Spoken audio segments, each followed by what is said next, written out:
वस्ताद आपला एक डाव कायम राखून ठेवतो. शरद पवारांनी दिलाय मोठा धक्का, तर कोणाला? दादांना. 4 जूनला निकालानंतर महाराष्ट्रामध्ये एक राजकीय भूकंप होणार. अजित पवार यांची महायुतीमधून एक्झिट होणार का? अजित पवारांचे जे 41 ते 42 आमदार त्यांच्या सोबत आहेत, त्यांच्यामधून जवळपास 50 ते 60% आमदार शरद पवारांकडे जाणार का?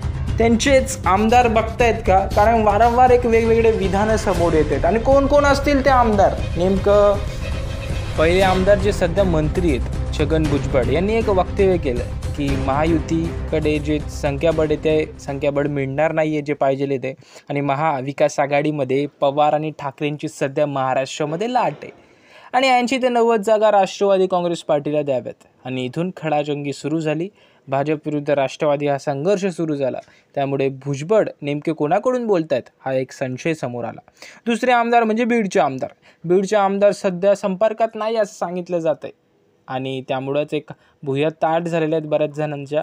आणि त्यानंतरचे आमदार कोणी असतील तर ते प्रामुख्याचे आमदार व ते जे इंदापूरचे आमदार आहेत ते समोर येत आहेत. कारण भरणे हे कुठंतरी अजित पवारांवर नाराज आहेत आणि आता इथून पुढे जर आपण अजित पवारांकडे राहिलो तर आपला राजकीय अंत होईल असं वाटत असताना इथून उडी घेण्याचा प्रयत्नसुद्धा असू शकतो शरद पवारांच्या गटामध्ये.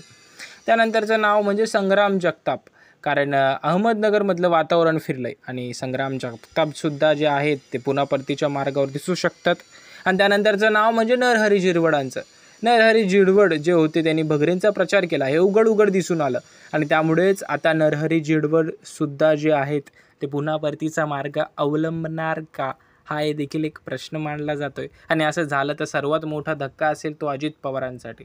तर ते काही आमदार जे पुन्हा परतू शकतात. तुम्हाला काय वाटतं? अजून कोण असेल या लिस्टमध्ये?